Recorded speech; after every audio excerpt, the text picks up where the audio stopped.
Alright, what's up, folks? What's up? Boy, you have Soundborn coming back at you once again.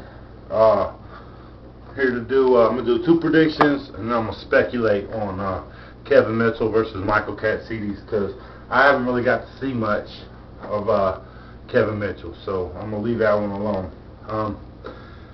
First, I'm going to start with Victor Ortiz versus Nate Campbell. And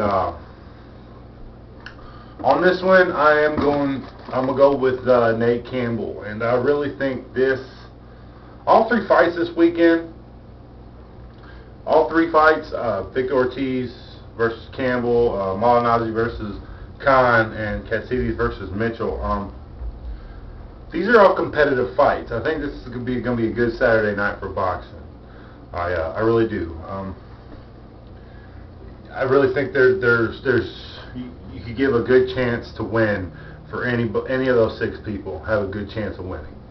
Like I said, I don't know much about Kevin Mitchell, but from what I've been hearing from you guys out there, is that the guy's got skills. So, and he's the favorite against Kevin. Anyway, Nate Campbell versus Victor Ortiz. I've already expressed my thoughts on the Timothy Bradley headbutt shit, so, you know, I'm not saying that Nate Campbell would have came back to win that fight or anything. All I can really say is that you can't tell shit about Nate Campbell from the Timothy Bradley fight, because some people say, you know, he shouldn't have wanted to quit and all this and that mess. Well, I mean, well, I don't know. That was a pretty big cut, and I think if you get a cut like that and you have the opportunity to stop the fight before you can let it affect you, you should. You know, maybe that does take away from his warrior spirit a little bit, but I don't think so. I think Victor Ortiz is young and dumb, and that's not totally an insult. I just think his inexperience is going to work against him against Nate Campbell, because we have seen Nate Campbell break people down before, especially inexperienced guys like the Juan Diaz fight, where, you know, I think Diaz was probably the favorite going into that fight too. You know, he was a young up-and-comer, and, you know, Campbell took him in, you know, made a war out of it and came out on top. And I think that's what he's going to do here. He's got a lot of tricks up his sleeve. You know, he's a real veteran. He's a real hard task for Victor Ortiz, and I don't think Victor Ortiz has enough. I don't think his youngness and his determination and athleticism, I don't think that's going to push him through in this fight.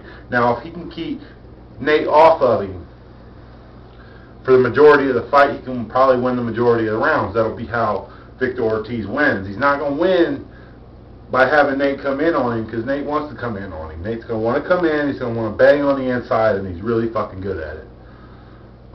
Ortiz should try and box and keep it on the outside, and you know, try and keep Nate away from him and stay right there on the outside edge of punching range, and just be there where he can put Nate at the end of his shots and score points on him. Because, you know, I don't think Ortiz, maybe he's capable of knocking Campbell out, but Campbell's also not capable of knocking him out, and I just don't think Ortiz will knock Campbell out. I think if there is a knockout, it's going to be Campbell knocking Ortiz out, and that wouldn't happen until later rounds either. This is going to be a long fight, probably go 12, and I'm going to go with Campbell on a unanimous decision.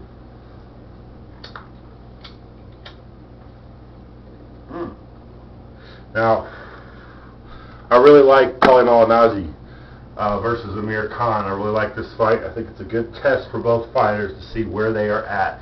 Now, of course, Amir Khan is the favorite going into this, and you know, at first I was saying, you know, on some forums and even in some comment boxes here on YouTube, that people shouldn't be ruling Paulie out so easily against Amir Khan. Yes, Amir Khan is fast and strong, but Paulie has one hell of a chin, man. And you could say he got TKO'd by Ricky Hatton, but that's a little bullshit, because his corner threw in the towel, and Malignaggi obviously did not want to quit. So you can't deter this guy. You can't knock him out. Of course, anybody can get knocked out. Anyway, it doesn't matter. You're not going to knock Paulie Malignaggi. Amir Khan's not going to knock Paulie Malignaggi out. And I know a lot of people are screaming that Khan's going to knock him out. I just don't see that happening. Now, Khan's going to have to keep the pressure on Paulie Malignaggi, and Khan does have a suspect chin from the Prescott fight, where he did just get hit with like 2 good punches. He got hit clean. He made the wrong move against a guy who's really strong-armed and strong-fisted, and he made the wrong move, and he got knocked out for it. Now, I don't think, since then he's done wonders on improving his game. And since Ricky Hatton and Cotto for Paulie Malignaggi, he's improved his game as well. Now, this is not going to go like the Juan Diaz fight, as far as Malignaggi just getting the better of him and hitting him, and being able to outbox him like he did Juan Diaz, because I think Amir Khan's a little bit taller than Malignaggi and has maybe a couple inches of reach on Malignaggi. But as far as speed, I think they're equal, and if I would give an edge to speed to anybody, I'd probably give it to Malignaggi. Now, don't start fricking with the Amir Khan love and hating on me because I say that. I just think with the way Paulie throws his punches, they are going to get there before Amir Khan's will. Not necessarily that Amir Khan isn't faster, his hand speed isn't necessarily, faster. It's not what I'm saying. I'm just saying that Malignaggi shots are probably going to get there first. And if Amir Khan tries to come in on him, yes, Malignaggi will hit him on the way in. That's how Malignaggi boxes. He jabs in circles. He loves the jab. It's a jab fest when you watch Paulie Malignaggi fight. Now, the way Paulie Malignaggi needs to do this to get the victory is he needs to drop more right hands. Now, no, he's not going to knock Amir Khan out, even with the suspect chin.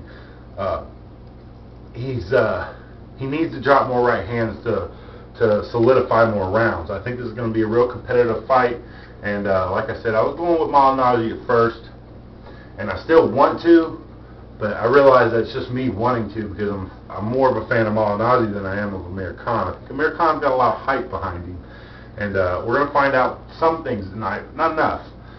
Amir Khan should probably fight, Bradley or Madonna or something like that. I'd really like to see him fight Madonna, but anyway, I'm going to go with Amir Khan on a split decision. I think it will be close. I think it'll be that close, but I'm not going to be surprised if it ends up being one-sided in Amir Khan's way.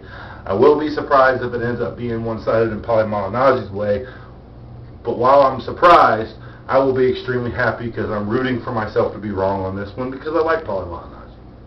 But I'm going to go, my official prediction will be Amir Khan by split decision.